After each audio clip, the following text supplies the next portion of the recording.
හැමදෙනාටම තෙරුවන් සරණයි. අපිට ගිය මාසේ කරන්න බැරුණා නේද? අර සත්‍යානි කටයුතු තිබුණ සිවිනාශා. ඒතර අපි අන්තිමේට පින්වතුනි අපි ඔයාලට කරේ මේ සිත්වල අකුසල් සිත් ගැන නේද? අපි කරමින් ඉන්න අකුසල් සිත්නේ. අපි ලෝභ සිත් ටික ඉවර කරා. කීයද ලෝභ සිත් තියෙන්නේ? ලෝභ සිත් කීයක් තියෙනවද? 8ක් තියෙනවා නේද? මතකද කට්ටිය? ඊට පස්සේ අපි අන්තිමේට කරා දේශ සිත් එක නේද? දේශ සිත් දෙක කරා. ඒකට අපිට අද කතා කරන්න තියෙන්නේ මෝහ සිත සම්බන්ධ. එතකොට පින්වතුනි සිතක් ගත්තම සිතක ආයුෂ කීයද? සිතක ආයුෂ කීයද? ඒ කියන්නේ අපිට ඇති වෙන සිතක ආයුෂ කීයද? චිත්තක්ෂණ එකයි. කීයද? චිත්තක්ෂණ එකයි. ඒ කියන්නේ චිත්තක්ෂණ එකක් කියන්නේ සිත ජීවත් වෙන කාලය. ඒ කියන්නේ අපිට ඔරලෝසු වෙලාවෙන් කියන්න බෑ. ඒ කියන්නේ ඒ තරම් ඒක වේගය වැඩි. කියන්නේ ස්පීඩ් එක වැඩි. ඒක භාග්‍යවතුන් වහන්සේ කියන්නේ යොදවගත්තේ නම තමයි මොකද්ද? චිත්තක්ෂණ එකක් කියන එක. ඒ කියන්නේ අපිට ඒක කියන්න තියෙන වචනේ තමයි චිත්තක්ෂණ එකක් කියන්නේ. ඒක 아무තු ධර්මතාවයක් නෙවෙයි. කියන්නේ ඒකට කියන්න තියෙන වේගය තමයි භාග්‍යවතුන් වහන්සේ චිත්තක්ෂණ එකක් කියලා කියන්නේ. ඒ කියන්නේ අධික වේගයක්. අපිට හිතන්නවත් බෑ මේ චිත්තක්ෂණ එකකින් ඇති වෙන සිතක් අපිට කවදාක අපිට පුළුවන් ද අවබෝධ කරගන්න.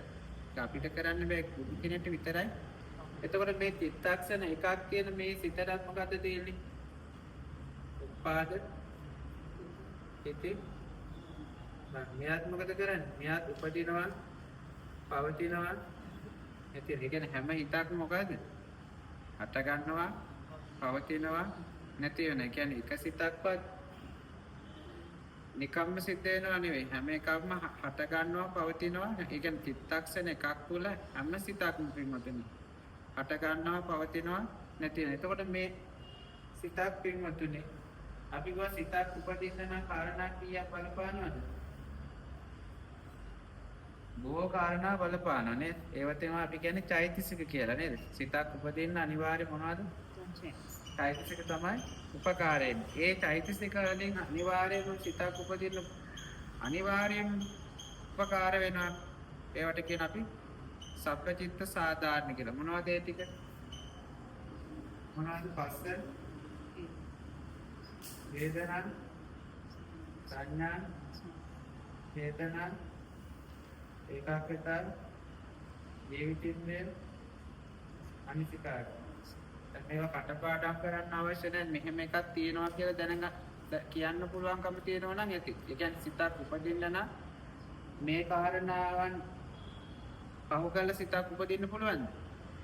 කවමදාකවත් අපේ සිතක් උපදින්නේ මේ කාරණා ටික නැතුව. මොනවද සප්පචිත්ත සාධාරණ ටික නැතුව සිතක් පහළ වෙන්නෙම නැහැ. මේ සිත් පහළ අනිවාර්යයෙන්ම මොන සිතක් උපදිනත් කොතැනක සිතක් උපදිනත් මේ හත් දෙනා අනිවාර්යයෙන්ම ඉන්නවා. එතකොට මේ හත් දෙනාගේ එකතුවක් තමයි මොකද්ද කියන්නේ? මේ හත් එකතුවක් තමයි මොකද්ද කියන්නේ? සිතක් උපදුනා කියලා. මොකද්ද කියන්නේ? සිතක් උපදුනා කියලා. කියන්නේ ඔයාලට මොකක් හරි තන මලක් දැක්කා, සත්‍යයක් ඇහුණා, මොනවා හරි දෙයක් ඔයාලට දැනුණා කියන්නේ දැනිච්ච හැම දෙයක්ම නිකම්ම ඔයාලට හිතෙන ඇහුණා විතරනේ. දැක්කා විතරනේ, හැඟුණා විතරනේ.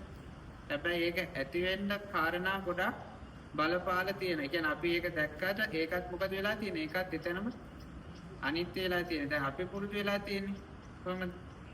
අපි දැක්කේ දේ දැක්ක වශයෙන් විතරක් නතර කරන්නේ නැහැ. අපි මොකද කරන්නේ? ඒක අපි මොකද කරන්නේ? ඒක ගබඩා කරගන්න නේ. ඒක අපි මතකේ තියාගන්න. දැන් හිතන්න ඔයාලා දැක්කේ නැති එකක් ගැන. දැන් මෙතන ඇමරිකාවේ ගිහිල්ලා තියෙනත් දැන් එකක් තියෙනවා. ඇමරිකාවේ ගිහිල්ලා නැත්තම් ඔයාලට ඇමරිකාවේ තියෙන එකක් හිතන්න පුළුවන්. හිතන්න බෑනේ. අපි මේ ජීවිතේ දකින්න හිතන්න ඔක්කොම මොනවද? දැක්කේ දේවල් විතරයි. නොදැක්ක දේවල් ගැන අපි හිතනවාද? අපි හිතන්නේ අපිට ඒව හිතන්න බෑ. අපිට හිතන්න පුළුවන් යන්නේ දැක්කේ දේවල් ගැන විතරයි. එතකොට අපි මේ ජීවිත කාලේම ගොඩාක් මේ දඟලන්නේ මොනවා කාරණාද? මේ ලොකෝ දේවල් ටිකක් නෙවෙයි. මේ දැක්කේ දේවල් ටිකක්, ඇහුණු දේවල් ටිකක්, ඒ වුණා නාසයට දැනෙන ගඳ සුවඳ දිවට දැනෙන රසයන් පිළිබඳව තමයි අපි මොනවද මේ එක සිතක් ඇති වෙන එක සිතක් ඒ සිත අපි මොකද කරන්නේ නැවත නැවතත් ඒ සිතම මොකද කරන්නේ ඒවට කියන මානසිකාර කරනවා කියලා මොකද කරන්නේ ඒ සිත මානසිකාර කරනවා ඒ භාග්‍යවතුන් වහන්සේ දේශනා කරනවා මේ හැම දෙයක්ම මොනවද උපදිනවා පවතිනවා නැති වෙනවා කියලා භාග්‍යවතුන් වහන්සේගෙන් අහනවා මේ ලෝකය කියලා එකක් තියෙනවද කියලා අහනවා ලෝකය කියලා එකක් තියෙනවද කියලා අහනවා ඒක භාග්‍යවතුන් වහන්සේ මට උත්තර දෙන්න ලෝකය කියලා එකක් තියෙනවා කියලා අහනවා කෙනෙක් කියලා මොකද කියන්නේ ලෝකය කියලා එකක් තියෙනවද කියලා අහනවා භාග්‍යවතුන් වහන්සේ මොකද කියන්නේ උත්තර දෙනවද උත්තර දෙන්නේ නැහැ මේකට ලෝකය කියලා එකක් තියෙනවද කියලා ආදී උත්තර දෙන්නේ නැහැ. දසානේන ලෝකය කියලා එකක් නැද්ද? ලෝකය කියලා එකක් නැද්ද කියලා අහනවා. එතකොට මොකද කරන්නේ භාග්‍යවතුන්? ඒත් උත්තර දෙන්නේ නැහැ. ඒක භාග්‍යවතුන් කියන්නේ මොකද? ඇත්තේද නැති නැත්තේද ලෝකයක් කියලා කියන්න පුළුවන්ද? එහෙම කියන්නත් බෑ. ඒකට භාග්‍යවතුන් වහන්සේලා මේ ටයිම් වලදී මොකද වෙන්නේ? නිහෙට වෙනවා. ඇයි ඒ? ඇයි එහෙම නිහෙට වෙන්නේ? නිහෙට වෙන්නේ හේතුව මොකක්ද? ඇයි ලෝකේ අපේ සිතේ ආවශ්‍ය ඔක්කොම කී චිත්තක්ෂණ එකයි. ලෝකේ අපිට පේන දේවල් මේ පේන ඔක්කොගෙම මේ කාලේ කොච්චරද? චිත්තක්ෂණ 17. චිත්තක්ෂණ 17. හැබැයි අපිට මේවා නැති වෙනවා පේනවාද? නිකන් කාලයක් ගියාට පස්සේ නිකන් පේනවනේ නිකන් පරණ වෙලා දැන් වැඩි අවුල් කියලා තේරෙනවනේ නේද? දැන් අපේ ශරීර ගත්තත් අපි මොකක්ද දැන් කාලයක් ඇදින් අපි ටික වැඩි අවුල් වෙලා කියලා තේරෙනවනේ. කොන්න මේ ඇයි මේ මෙයාගේ බලපෑම. මෙයා හැබැයි මෙහෙම වෙනවා කියලා අපිට පේන්නේ ඇයි ඒ? මෙයා පින්වතුනි හැම වෙලාවෙම මොකද උපාදිතී බංග ඈ හැම වෙලාවෙම මොකද වෙන්නේ? උපදිනවා, පවතිනවා, නැති වෙනවා, නැති වෙච්ච සැනින් ආයෙ මොකද වෙන්නේ? ආයි හට ගන්න. අන්න ඒකයි අපිට මෙන්න මේක අල්ල ගන්න බැරි. ඇයි? මේක හැම වෙලාවෙම මේ තරම් වේගකින් මේ ලෝකෙ මොකද වෙන්නේ? විනාශ වෙමින් ආයි හට ගන්නවා. ඒකෝර අපිට පේන්නේ නැත්තේ නෑ. අපිට කාලයක් යනවා. ඒ කියන්නේ අපි මේ වයසට යන්නේ. අපේ තියෙන නිවාස පරණ වෙන්නේ. කියන්නේ අපේ තියෙන නිවාස පරණ වෙනවානේ. ගස්කොලන් දිරන්නේ. එතකොට අපිට තියෙන මේ ලෝකෙ අපි පරිහරණය කරනේවා අපි අලුතෙන් කියනේවට ටික කාලයක් යනකොට මොකද කොච්චර පරිස්සම් පොලිතින් වල දාලා ආරක්ෂා කරා මොකද වෙන්නේ? දැන් මොකක් හරි වෙලා මොකද ඒක වෙන්නේ? ඒක පරණ වෙනවා. දැන් අපේ ජීවිතේ අපි ගත්ත කිසි දෙයක් තියනද? පරණ නොහිච්ච මොකක් හරි තියනද? දැන් මොකක් හරි කොච්චර දැන් කාපට්ටල දාලා වීදුරු දාලා අපි රැක ගන්න බලන සමහරිය. මොකද වෙලා තියෙන්නේ? ඒවා මොකක් හරි වෙලා නිකන් පරණ පෙනුමක් කියනනේ ඇයි? න්යාගේ මේ බලපෑම يعني අපිට ඒක එකපාර පේන්නේ නැබැයි කාලයක් යනකොට අපිට පේනවා. එතකොට අපිට ඒ කාලේ ගියාට පස්සේ අපිට පුළුවන් දෙයක් වටහා ගන්න මේක අනිත්‍යයි කියලා. අපිට ඒක අල්ලන්න අමාරුයි.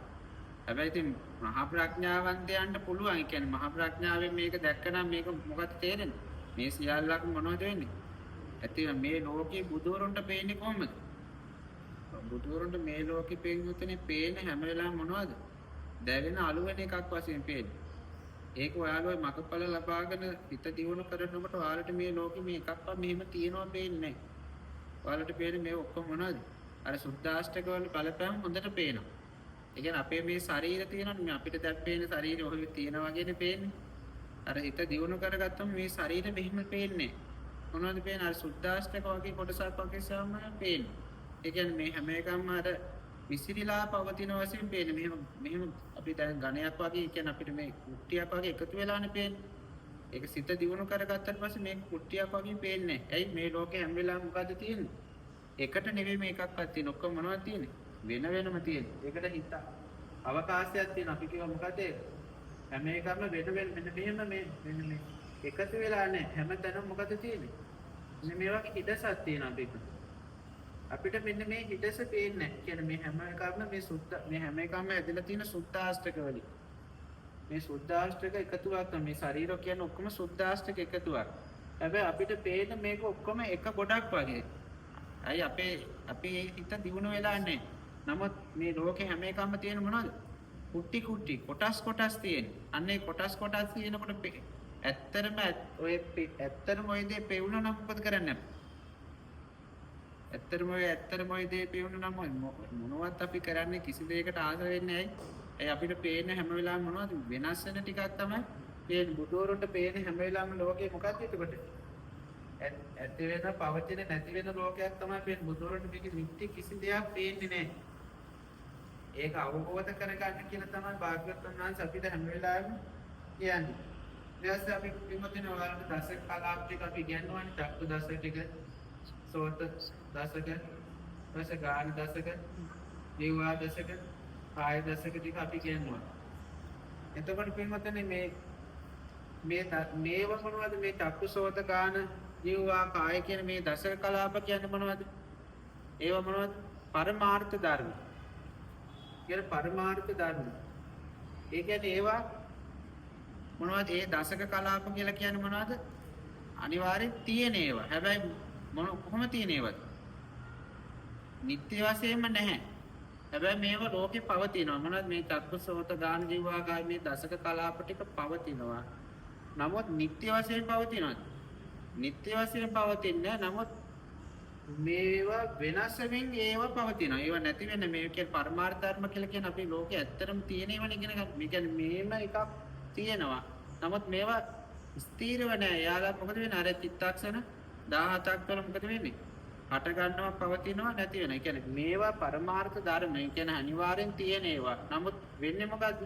අර චිත්තක්ෂණ 17ක් වල ඇති වෙමින් පවතිමින් නැති වෙමින් නැවත මොකද වෙන්නේ? නැවතත් හට ගන්න. දැන් හිතන්න අපි කියනවා වස්තු දසකේ. එහෙම නැත්නම් හදවත ආශ්‍රිතව අපි කියන මොකද්ද? හිත කියන තියෙන්නේ කොයිද? වස්තු දසකේ නේද? හදවත ආශ්‍රිතව.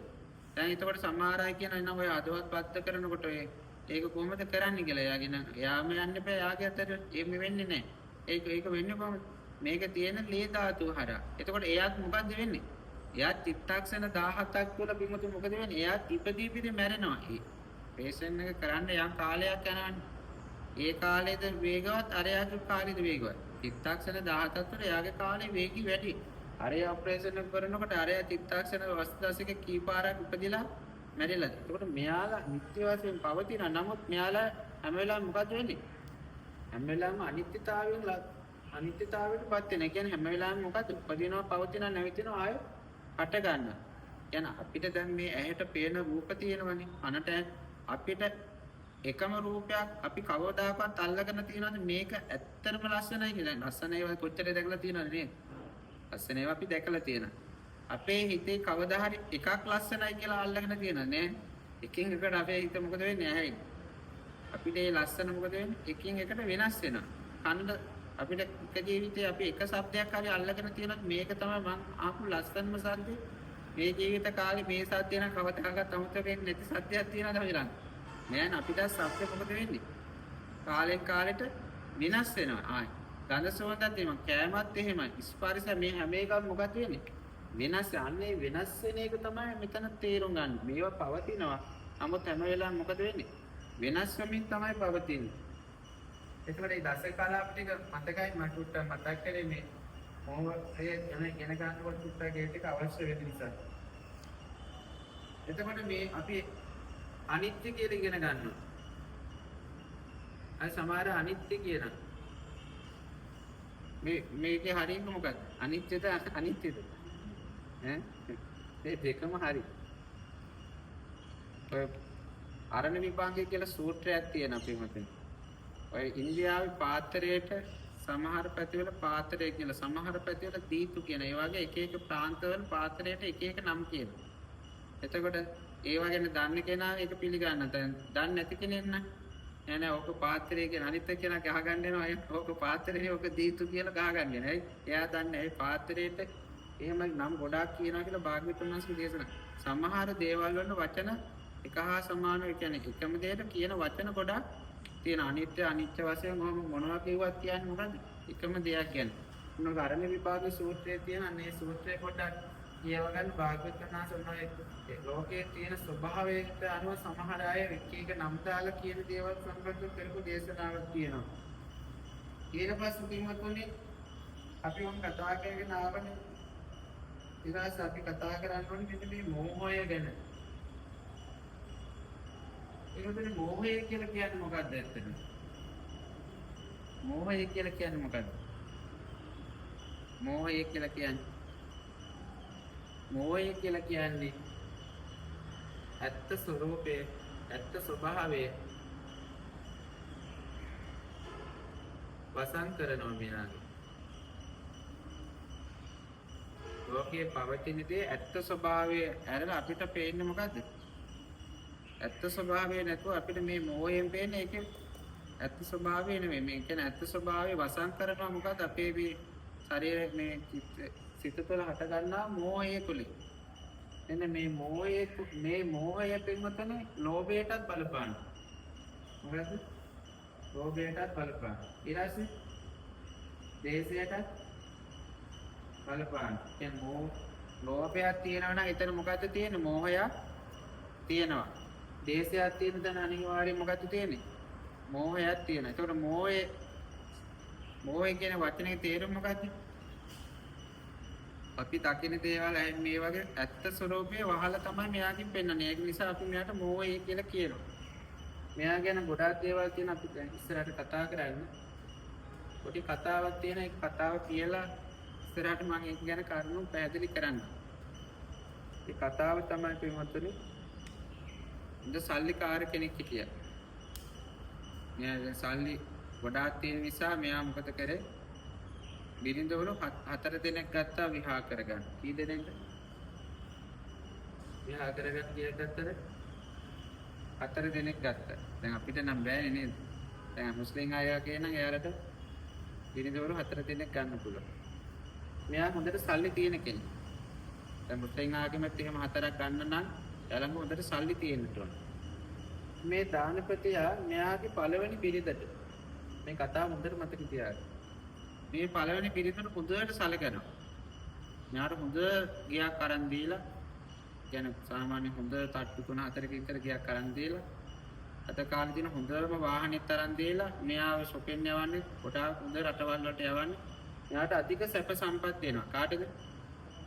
පළවෙනි බිරිඳ. හොඳට සැප සම්පත් දෙනවා. මෙයා හොඳට බලාගෙන ඒ කියන්නේ කිසිම අඩුවක් නැහැ. මෙයාට උපරිම දෙන්නේ මොනවද? හොඳම දේවල් ටික තමයි දෙන්නේ. එයා දෙවෙනි බිරිඳට අරයට තරම් නැහැ. දැන් මෙයාට අරක තට්ටු පහයි නම් මෙයාට 3ක් විතර ගියක් විතර දෙන්නේ. අරයට හොඳම වාහන ගන්න මෙයා ටිකක් ගණන් අඩු එකක් අරන් දෙන්න. මෙයාට අර පළවෙනි කෙනාට තරම් හොඳට සලකන්නේ නැහැ. මොකද මෙයාටත් යම් මට්ටමේ හොඳට මොකද කරන්නේ? මෙයාට හොඳට සලකනවා. තුන්වෙනි බිරිඳ පළවෙනි බිරිඳ තරම්වත් නැහැ. දෙවෙනි බිරිඳ තරම්වත් නැහැ. තුන්වෙනි බිරිඳට යම් මට්ටමකින් මෙයා හොඳට සලකනවා. ඒ කියන්නේ අපි කියන්නේ සාමාන්‍ය විදියට නේද? ලංකාවේ තුල ඉතින් මෙයා ජීවත් වෙන්නේ නැති. දැන් මෙයා රටවල් වල යද්දී මෙයා සාමාන්‍ය විද්‍යාවට යනකොට මෙයා ටිකක් ලංකාවේ විතරක් කොහොම ජීවත් වෙන්නේ කියලා. ඒම නිකන් දැනට මතක තියාගන්න. එයාට යම් මට්ටමකින් ඉතින් එයා සලකනවා. හතරවෙනි කෙනා මෙයාට සලකන්නේම නැහැ. එයාට අඳින්න දෙන්නේ මෙයාලා අඳපු පරණ ඒවා කන්න බොන්න හොඳ එකක් දෙන්න පරණේච්ච ඒවා දෙන්න මෙයාට ඉන්න තැනක් නැහැ. මෙයාට සම්පූර්ණයෙන්ම වෙනස්කම්මයි කරන්නේ. කාටද? හතරවෙනි බිරිඳට. ගොඩක් බිරිඳවරු ඉතින් මෙතන තමයි ඉන්නේ නේද? ගොඩක් වෙනස්කම් තියෙන්නේ නේද? එතකොට මෙයා මේ දානපතියට මේ බිරිඳවරු 4 දෙනාට සලකන්නේ ක්‍රම කීයකටද? 4 ආකාරයකට. එක්කෙනෙක්ට හොඳට සලකනවා. දෙවෙනියට යම් මට්ටමකට සලකනවා. තුන්වෙනියට සාමාන්‍යව සලකනවා. හතරවෙනියට සලකන්නේම නැහැ. මෙයා දවසක් මේ බිරිඳවරු 4 දෙනා අරගෙන යනවා කොයිද? රට සංචාරයක් යනවා. කොයිද යන්නේ? අපි හිතමු එංගලන්තේ යනවා. එංගලන්තේට යනවා. කවුරු අරන්? බිරිඳවරු 4 දෙනා. දැන් කට්ටිය කතාවක් නැතිද නේද? 4 දෙනාම යනවා එකට. සත්‍ය නැතුව ඉන්නේ. මෙයාලා දැන් ඉතින් එංගලන්තෙට ගිහිල්ලා ඉතින් දැන් ඕම ඇවිදින්න යන්නේ නේද? විනෝද වෙන්න යන්න. ඔහොම යනකොට මෙයාට තියෙනවා මොකද්ද? අර දානපතියට හදෙනවා මොකද්ද? සද්දාපාදයක් ඇදලා එකපාරට එයා වැටෙනවා. මොකද වෙන්නේ? ඉතින් සල්ලි තියන අය කට්ටක් ගාලා මොකද කරන්නේ? මුදම රෝහලට මෙයාව අරන් යනවා. කවුද? දානපතිය අරන් යනවා. අරන් ගියාට පස්සේ සල්ලි තියෙනවනේ. ඉස්පිරිතාලෙට යනකොට මෙයා හොඳටම දන්න යාළුවෙක් තමයි හොස්පිටල් එකේ තින්නේ. ડોක්ටර්. ඊට පස්සේ එයා ඇවිල්ලා කියනවා කොහොමද ඉතින් අපි ඉස්කෝලේ කාලේ දැන් හරියට ලෙඩෙක් තමයි කියලා. අර අපි දැන් කොච්චර ලෙඩක් තිබුණා මොකද කවුරු හරි ආපුවම අපිට ලෙඩිය අමතක වෙනවනේ. කතා කරලා ගියාට පස්සේ දන්න කෙනා ආවම ලෙඩෙක් අමතක වෙන පස්සේ තමයි මතක් වෙන්නේ තමන් ලෙඩ වෙලා ඉඳිපු. ඊට පස්සේ දැන් මෙයා වෛද්‍යවරයාත් එක්ක හොඳට කතා කරලා ඉතින් මෙයා ඉතින් අර රිපෝට් එකම අරගෙන ඇවිල්ලා මෙයාට දෙනවා. ඊට පස්සේ ඇවිල්ලා කියනවා මේ කලබල වෙන්න දෙයක් නැහැ. ඔයාමක් මොකම යාළුවා තමයි. හැබැයි පොඩි ප්‍රශ්නයක් තියෙනවා. ඔයා දින 7කට වඩා ජීවත් වෙන්නේ ඔයා මැරෙනවා කියලා. කාටද කියන්නේ? අර දානපතියට කියන්නේ. මොකක්ද කියන්නේ? ඔයා දින 7කින් මරණයකටපත් වෙනවා කියලා. ඒක කොහොම හිතෙන්නේ නැද්ද? දැන් අපිට කිව්වත් දින 7කින් මැරෙනවා කියව මොකද හිතාගන්න දැන් මේ වීඩියෝ එකේ ඉන්න ඉතින් ගානක් නැහැ. ඇත්තටම කිව්වත් තමයි හිතාගෙන තියන්නේ කොහොමද කියලා. ඒක දැන් මෙයා මොකද වෙන්නේ? මෙයා කලබල වෙනවා. දැන් මෙයාට හරිම වේදනාවක්. දැන් මෙයා මොකද කල්පනා කරන්නේ? දැන් මෙයාට ලොකු ධනියක් තියෙනවා. මේව ඔක්කොම කාටද? බිරිඳවරුන්ට බෙදලා දෙන්න ඕනි කියලා මෙයා හිතාගන්නවා. වෙන කරන්න දෙයක් නැහැ. දැන් මෙයා ජීවත් වෙන්නේ නැහැ. මෙයා කතා කරන කාටද? පළවෙනි බිරිඳට එන්න කියලා. පළවෙනි බිරිඳට එන්න කියලා කියනවා. ආතරින් කතා කරන්නේ නැතිනම් මෙයා පළවෙනි එක්කෙනා මෙයාට කියනවා මම ඔයාලට කිසිම අඩුවක් කරලා නෑ මෙච්චර කාලෙ. මගේ අතින් අඩුපාඩුවක් වුණා නම් මට සමාව වෙන්න. කාටද කියන්නේ පළවෙනි බිරිඳ. මම දින 7කින් මරණයකටපත් වෙනවා.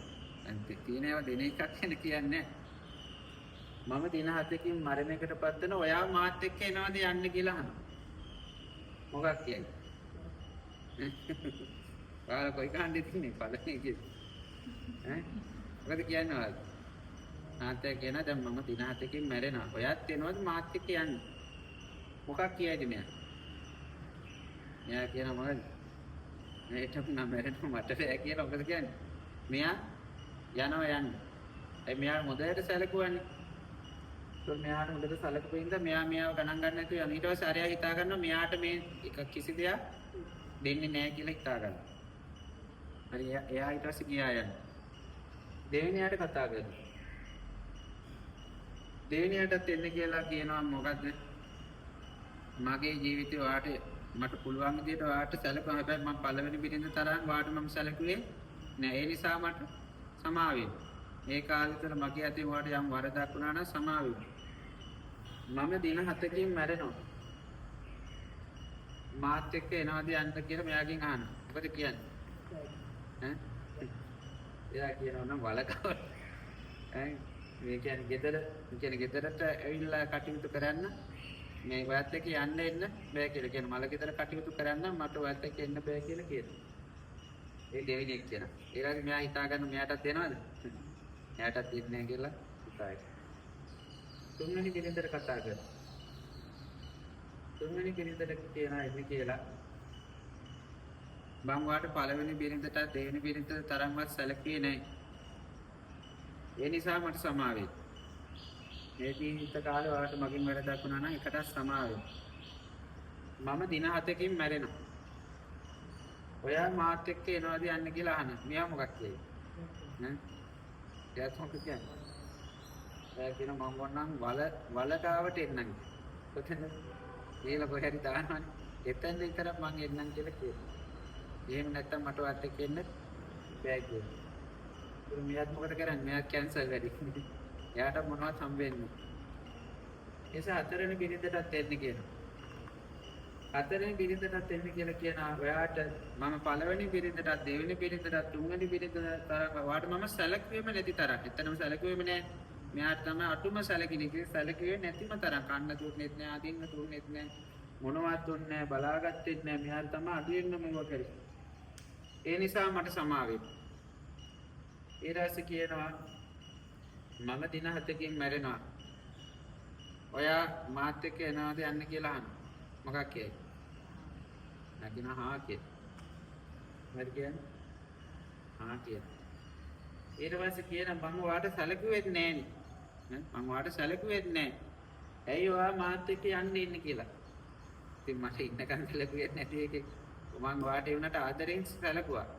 මම ඔයාගේ කිසි දෙයකට නෙවෙයි ආස කරන්නේ මම ඇත්තටම ඔයාට ආදරෙන් සැලකුවා. ඒ නිසා මම ඔයත් එක්ක යනවා එන්නේ. නිසා මට ලබන්න දෙයක් නැහැ. ඊට පස්සේ කියන ඔයාට මම දැන් මෙයාට දැන් සතුටුයි. කාටද? මාත්‍යාර හරි සතුටුයි. දැන් මෙයා කියන මගේ මේ සියල්ලක් මම ඔයාට දෙන ඔයා සතුටින් ඉන්න මම යනවා. ඊයසි මෙයා මොකද කියන්නේ? ඔයා කියයි දැන් ඔක්කොම දෙන්න හදන්නේ. මොකද කියන්නේ? ඔයාලට හිතෙන් ධනෙ සියල්ලක්ම දැන් දෙන්න හදන්නේ මෙයා. හතරවෙනිය. එපා කියයිද ඕනි කියයිද? මොනවද හිතෙන්නේ? ඈ? එපා කියනවා. ඇයි? දැන් මෙච්චර කාල තිබුණේ නේද? ඉතින් ඉතරට වැඩක් නැහැ නේ. ඒ නිසා මට එපා කියනවා. ඉතින් මෙච්චර කාල සැලකුවේ නැති ඔයා ආයි මට මොකටද මේවා? ඒ නිසා මම ඔයත් එක්කම එන්නම් කියලා කියනවා.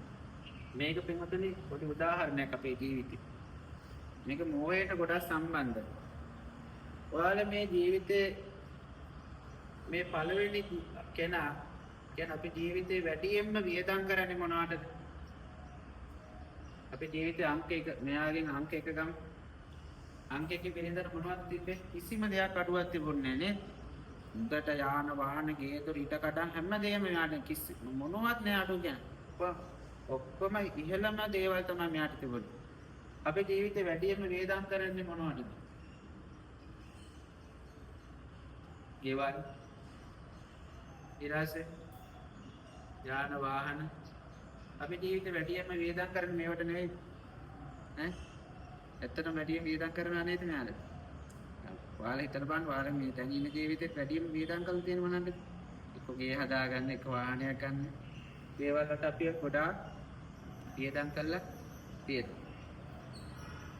අපි ඊට දෙවෙනි පිරින්ද ගමු.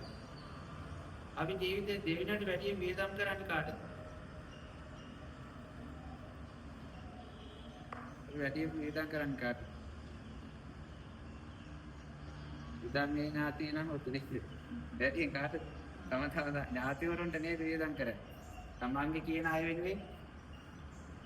කියන අය වෙනුවෙන් මොකද කරන්නේ? අපි ගොඩක් මෙතන මේ රටේදී මුතු ආභරණත් අදාළයි. මම ඒවා ඉතින් කිව්වේ නෑ වැඩියෙන්ම සල්ලි වියදම් කරන දෙක කිව්වේ. ඉතින් අපේ ලංකාවේ ඉතින් වාහනයක් ගන්න තරම් තවත් නෑනේ. ගයක් හදා ගන්න තරම් ලොකු දෙයක් අපිට තවත් නෑ විතරනේ. අපි දෙවියන්ට වැඩියෙන් වියදම් කරන්නේ කාටද?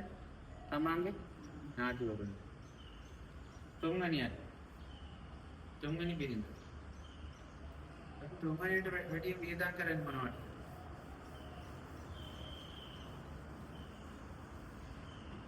තුන්වෙනිට අපි වැඩියෙන් වියදම් කරන්නේ මොනවද? අපේ එක තනතුරු අධ්‍යාපන සුදුසුකම් වෙනුවෙන් නේද අපි ડોක්ටර් කෙනෙක් වෙන්න පුළුවන්, ඉංජිනේර කෙනෙක් වෙන්න පුළුවන්, මොනවා හරි අපි දෙයක් දැනුමක් ලබා ගන්න දෙයකට අපි වැඩියෙන් වේදම් කරන්නේ කොහොමද? ඊට පස්සේ තුන්වෙනිට අපි අධ්‍යාපනය වෙනුවෙන් තමයි ඊට පස්සේ අපි වේදම් කරන්නේ. මොනවද අධ්‍යාපන සුදුසුකම් වෙනුවෙන්? දැන් අපේ රැකියාවන් වෙනුවෙන් කියලා. ඊට හතරවෙනි බිරිඳ. කවුද හතරවෙනි එක? හතරවෙනි කෙනා කවුද? මෙයා යාට වියදම් කරන්නේ නැත්තත් කවුද? ඔව් මොනවද? පිනට යහපත හොඳ දේවල්. මෙයා කවුද? හතරවෙනි බිරිඳ වගේ. මෙයා කොහේ ගියත් අපිත් එක්ක එනවා. කවුද? අපේ කර්ම ටික අපිත් එක්ක හැමදාම. මෙයා අපි මරුණට පස්සේ මෙයාලා එනවද? පළවෙනි බිරිඳ වගේ. මේක ඉතින් මතක තියාගන්න. මේක මෝහයට සම්බන්ධ එකක් නෙමෙයි. ඊට වඩා ඉතින් පැහැදිලි කරන්න ක්‍රමයක් නැහැ. මෙයා මේ පළවෙනි බිරිඳ ඔයාගේ ජීවිතේ වැඩියෙන්ම වේදම් කරපු බිරිඳ නේ. එහෙමයි මතක තියාගන්න. ලේසින් මෙයා කවදාවත් එනවද ඔයාලත් එක්ක? ජීවිතේ වැඩියෙන්ම වේදම් කරපු කෙනා කවුරුත් එක්ක නැහැ. කවදාද? ඔයාලා ජීවිතේ වැඩියෙන්ම දෙවෙනියට වේදම් කරන කෙනා එනවද? මලක දෙට එනවනේ නේ. ඒ දියලා ස්කැච් මේ සෑහෙන වැඩ කොටස් තියෙනවා මලක දෙට. එයාලා එතෙන් එනවා නේ. එතෙන් ඇවි මොකද කරන්නේ? ඉතින් ටිකක් කාලා ආයෙත් ආපහු යන්න. ඒකට එයාලා මොකද වෙන්නේ? එයාලත් ඉන්නේ නැහැ. ඊළඟට තුන්වෙනියට අපි වේදම් කරන මොනවද? අපි අධ්‍යාපනයේදී නේ අපේ රැකියාව නොකේක අපේ තනතුරු තියෙනවා. ඒ තනතුරු ටික අපේ වනගාවට ඉවරයි නේද?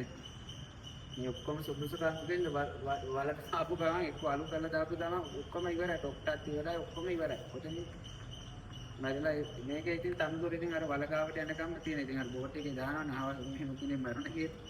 ඒක ඔක්කොම කතන්දරේ පදිනින්ද.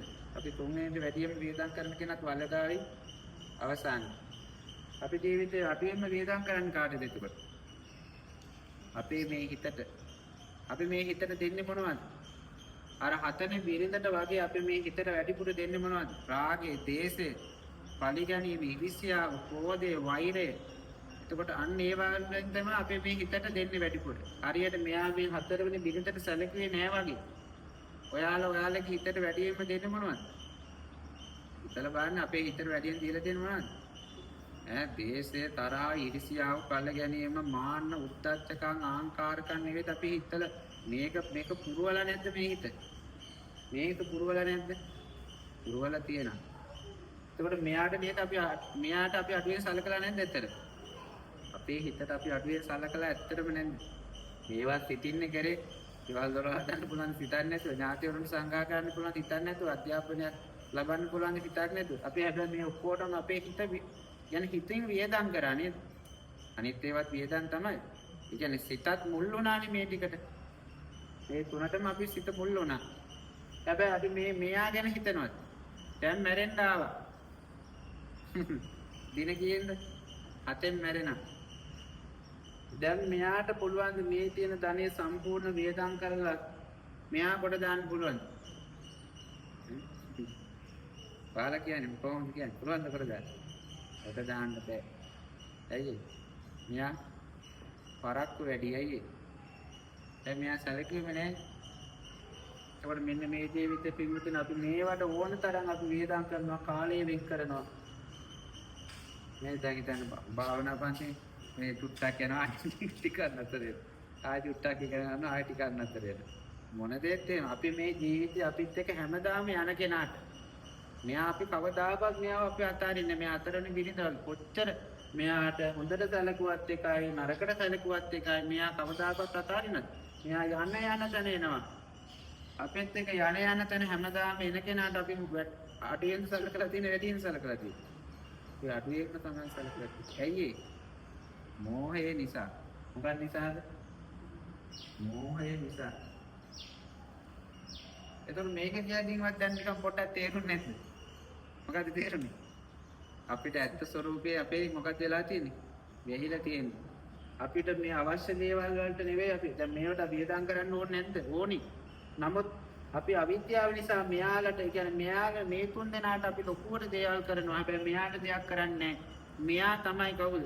අපිත් එක්ක හැමදාම ඉන්න කෙනා. අපේ ළඟ ඉන්න කෙනා. මෙයා තමයි අපිට ඉන්න කෙනා.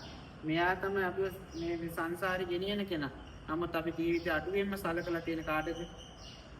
මෙන්න මෙයා. එහෙනම් දැන් මොකද කරන්න ඕනේ?